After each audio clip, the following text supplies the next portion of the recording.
Hello everyone. मैं मिथुन सिंह स्वागत करता हूं आप सभी का। आशा करता हूं आप सभी बहुत अच्छे होंगे। झारखंड शिक्षक पात्रता परीक्षा 2024 के बारे में हम लोग बात करने वाले हैं। देखिए, आप लोगों का एक डाउट था कि सिलेबस को लेकर जो है कोई कंफर्मेशन क्यों नहीं आ रही अभी तक। तो देखिए, मैं कोई ऑफिशियल बैठा हुआ हूँ नहीं, ना ही मैं जेएसएससी का अध्यक्ष हूँ या फिर जैक का अध्यक्ष हूँ कि आपको सही जानकारी दे पाऊँ। अब देखो, सबसे एक जो होता है ना कि कुछ बेसिक चीज़ें होती है जो आपको ज़रूरत होती ही है। जैसे कि इंसान अगर धरती पर पैदा रहना चाहता है, सर्वाइवल करना चाहता है इस धरती पर, तो उसे रोटी, कपड़ा, मकान, एजुकेशन, हेल्थ की ज़रूरत पड़ेगी ही पड़ेगी। ये 5 चीज़ों के अलावा वो सर्वाइव नहीं कर पाएगा। तो उसी तरह से जब भी कोई भी एग्जामिनेशन आता है ना, जब एग्जामिनेशन किसी भी तरह की एग्जामिनेशन आती है, तो सबसे पहले आपको सिलेबस बता दिया जाता है कि आपको पढ़ना क्या है। एग्जामिनेशन में आपसे पूछा क्या क्या जाएगा, किन किन टॉपिक से सवाल बनेंगे। देखो, अगर बोल दिया जाए कि इतिहास से सवाल बनेंगे तो आपको पूरा इतिहास पढ़ना होता है। विश्व का इतिहास, भारत का इतिहास, प्राचीन भारत का इतिहास, आधुनिक भारत का इतिहास। तो आप इतिहास पढ़ते हो, एक डायरेक्शन आपको मिल जाता है। अब मैं आपको बोल दूं कि जीके पढ़ना है। अब सिर्फ जीके को अगर आप देखोगे तो इतिहास, नागरिक, भूगोल, हजारों हजार इसकी जो है ब्रांचेज है। किस सेक्टर में आप पढ़ोगे, कंप्यूटर भी इसी में आ जाएगा। तो ऐसे में सरकार को चाहिए या फिर जैक को चाहिए कि ये फटाफट सिलेबस जारी कर दे। अब देखिए, ऐसा है नहीं कि हम लोगों ने कोशिश नहीं करी है। हम लोगों ने दिए गए हेल्पलाइन पे कॉल भी किया, ईमेल भी किया। देखो, मैं नोट्स लिख ही नहीं पा रहा हूँ। मैं आपको ईमानदारी से बता देता हूँ, मैं नोट्स तैयार नहीं कर पा रहा हूँ। क्यों नहीं तैयार कर पा रहा हूँ? क्योंकि इन बेवकूफ़ों की वजह से सिलेबस अभी रिलीज नहीं हुआ है। अब सिलेबस आएगा नहीं तो आप पढ़ोगे क्या? तो देखिए, आपके लिए कुछ जड़ी बूटी मैं आपके लिए लाया हूँ। ऐसा बोलना थोड़ा अजीब सा होता है, ऑकवर्ड सा होता है, ये क्लिकबेट होता है। बट देखिए, जड़ी बूटी ये है कि आप कुछ उन 4 या फिर 5-6 साइंटिस्ट को जरूर पढ़ लें, साइकोलॉजिस्ट को जरूर पढ़ लें। जैसे कि एक प्याजे हो गए, तो प्याजे से क्वेश्चन एग्जामिनेशन में रहेगा ही रहेगा। कोई भी एग्जामिनेशन हो, प्याजे से क्वेश्चन बनता है। प्याजे के बाद आता है वाइगोस्की को अच्छे से पढ़ लीजिए आप। वाइगोस्की के सवाल रहेंगे यहाँ पे, ठीक है। फिर हार्वर्ड गार्डनर साहब, इनसे भी जो है क्वेश्चन बनने को जो है डेफिनेटली रहने वाला है, ठीक है। वाइगोस्की, प्याजे, कोहलबर्ग, इन साइंटिस्ट को जरूर पढ़ लें आप, ठीक है। कोहलबर्ग, तो इन सारे साइंटिस्ट को अभी आप पढ़ें फिलहाल के लिए। सीडीपी पढ़ लें। और मैं आपको बता देता हूं कि अगर आप 2012 और 2016 के जेटेट के पेपर को देखोगे तो वहां पे स्पष्ट रूप से आपको आइडिया लग जाएगा, इंग्लिश और हिंदी दोनों में, कि पेडागोजी के भी क्वेश्चन पूछे जाते हैं। पेडागोजी के क्वेश्चन पूछे जाते हैं, एडियम फ्रेजेस से सवाल बनते हैं, एंटोसाइनो से सवाल बनते हैं। तो मैं कल या परसों आपको जो है 50 एडीएम फ्रेजेस के वीडियो बनाकर ला दूंगा, जो कि एग्जामिनेशन में आप अच्छे से सॉल्व कर पाओगे। मॉडल सेट भी मैं आप लोगों के लिए तैयार कर रहा हूं। मैं बहुत काम आप लोगों के लिए कर रहा हूं, बट एक बार बस सिलेबस, वो बोलते हैं ना भगवान, बस एक बार सिलेबस दिला दो और सारा काम मैं खुद से आपके लिए कर दूंगा। तो ये बातें हैं। तो फिलहाल अब देखिए, सरकार या फिर जैक बोर्ड कैसे जो है सिलेबस जारी करती है। अब हमें फिर से मैदान पर उतरना होगा, लोगों को फिर से मैदान पर उतरकर जो है सिलेबस के बारे में। अब देखो ना, ये बड़ा अजीब लग रहा है ना, ऑकवर्ड सी सिचुएशन, कि सिलेबस के लिए लोगों को आंदोलन करना पड़ेगा। झारखंड में इतनी फंडामेंटल चीज़ें नहीं मिल पाएगी क्या? मैं आपको बोलूं, अगर जिंदा रहने के लिए ऑक्सीजन का होना जरूरी है, तो क्या ऑक्सीजन के लिए भी आप नारे लगाओगे, सरकार के विरोध में खड़ा होगे, तब आपको साफ जो है हवा मिलेगी क्या? तो ये फंडामेंटल चीज़ें सरकार को या फिर जैक बोर्ड को बिल्कुल स्पष्ट रूप से समझ लेना चाहिए था कि सिलेबस ये जारी कर देते।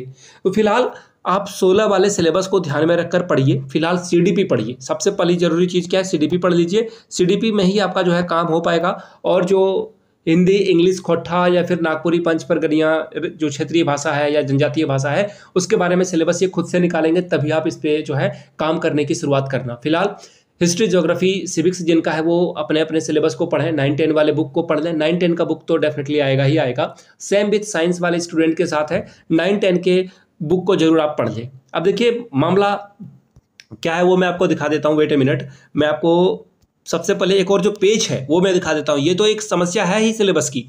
ये देखिए, नोटिफिकेशन आया था, आप लोगों ने देख भी लिया होगा इसे। अब देखो, समस्या यहाँ से आ रही है।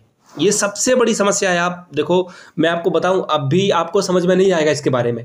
जब इसका रिजल्ट आ जाएगा, जब आप जो है ना अपने दोस्तों के बीच चर्चा करोगे कि अरे मैं 1 नंबर से रह गया, 1 नंबर से मेरा जेटेट नहीं निकल पाया, तब आपको समझ में आएगा कि इसका जो मैग्नीट्यूड है वो कितने दूरों तक है, इसका जो प्रभाव है वो कितने दिनों तक जो है रहने वाला है। तो देखिए, रिजल्ट के बारे में आप बाद में रोएं, उससे अच्छा कि अभी आप चीज़ों को समझ लें, जान लें। झारखंड में देखिए, स्पष्ट रूप से बोल दिया गया है कि आपको प्रत्येक सेक्शन में, प्रत्येक खंड में 40% अंक लाना अनिवार्य है। आई रिपीट, ओवरऑल तो 60% लाना जरूरी है ही, लेकिन अगर आप प्रत्येक खंड में 40% नंबर नहीं लाते हो तो आपका क्वालिफिकेशन नहीं हो पाएगा। जैसे अगर मैं 30 का 40% फिर से एक बार आपको निकाल कर दिखा दूं, मैंने पहले दिन भी निकाल कर दिखाया था, तो 12 नंबर हर सेक्टर में आपको लाना होगा। 12 जो है 5 सेक्टर है अलग अलग, तो 12 पंचे 60 और इससे ज़्यादा तो नंबर लाना ही होगा, तभी ना आप इसमें 30 और नंबर लाना होगा, तब आपका 90 यहाँ पे कंप्लीट हो पाएगा। तो देखिए फिलहाल जो भी बातें थी यहाँ पे सबसे बड़ा पेज है ये, और ये आपके सिलेक्शन को खाने की क्षमता रखता है। ये जो है आपके सिलेक्शन को पूरी तरह से खा जाने की क्षमता रखता है। किसी का इंग्लिश अच्छा होगा तो हो सकता है कि उसकी हिंदी थोड़ी बुरी हो सकता है कि किसी का हिंदी इंग्लिश अच्छा हो तो खोट्ठा बुरा हो सकता है, क्षेत्रीय भाषा बुरा जो है अच्छा नहीं हो सकता है। इसी तरह से, और आपको भी पता है कि बायो, केमिस्ट्री, फिजिक्स, यहाँ पे जो है किसी तरह के सवाल बन सकते हैं और यहाँ भी आप फंस सकते हो। तो इन चीज़ों पे ध्यान में रखिए। हर सेक्टर में पास करना बहुत बड़ी बात होती है।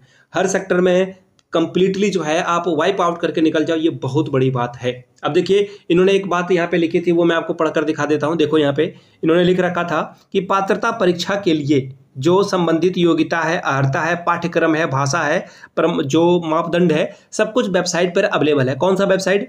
www.jse.jharkhand.gov.in/जैक पर। अब देखिए यहाँ पे इन्होंने एक लिख रखा है पाठ्यक्रम। तो भैया पाठ्यक्रम है कहाँ है पाठ्यक्रम? कहाँ पे सिलेबस आपने डाल के रखा है जो हम लोग ढूंढ ही नहीं पा रहे हैं? तो सिलेबस को जल्दी से जल्दी रिलीज कराया जाए, इसलिए आप लोग नीचे कमेंट करके सिलेबस भी जरूर लिखिएगा, ताकि अगर खुदा न खास्ते अगर जैक का कोई भी जो है कर्मचारी इस वीडियो को देख रहा होगा, उस तक आवाज़ पहुंचे हमारी।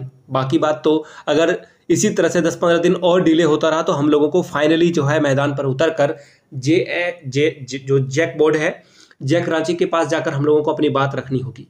अदरवाइज ये हमारे इसी तरह भावनाओं का जो है फायदा उठाते रहेंगे और हम मुसीबत में फंसते रहेंगे। इसका कोई इलाज नहीं हो पाएगा। अब देखिए मैं आपको कुछ और बातें बता देता हूं जो कि बहुत इंपॉर्टेंट वाली बातें हैं। एक मिनट, मैं फिर से मैं फिर से आप लोगों को बता देता हूं। ये बहुत इंपॉर्टेंट बात है, इसलिए मैं फिर से जो है यहाँ पर लेकर आ रहा हूँ आपको। देखिए जेटेट की परीक्षा पास करना सिर्फ इसलिए इम्पॉर्टेंट नहीं है कि इससे आप जो है जॉब ले पाओगे, ये इसलिए भी इम्पॉर्टेंट है क्योंकि सहायक आचार्य के एग्जामिनेशन में जो लोग भी बैठ रहे हैं, सहायक आचार्य के एग्जामिनेशन को ठीक पास करने के बाद जो भी जेटेट की परीक्षा होगी वो आपको पास करना होगा।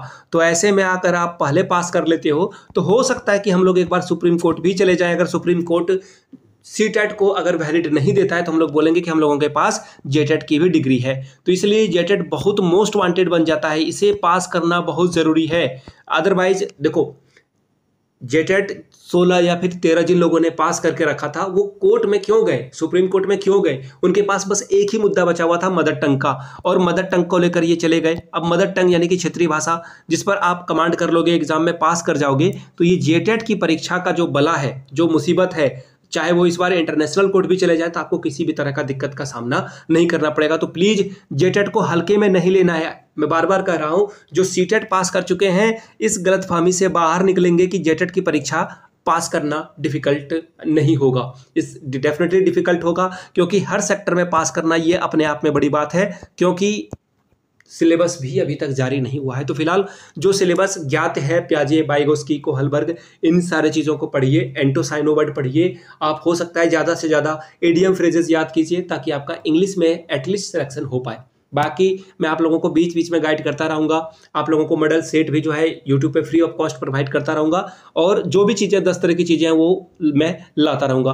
वीडियो को यहाँ तक देखने के लिए आप सभी का बहुत बहुत शुक्रिया। इस वीडियो को शेयर करें, साझा करें अपने दोस्तों, रिश्तेदारों के बीच में। अगर आप पहली बार चैनल पर आए हैं तो चैनल को सब्सक्राइब कर लीजिएगा, लाइक का बटन जरूर दबाइएगा इस वीडियो में। तब तक के लिए धन्यवाद आप सभी का।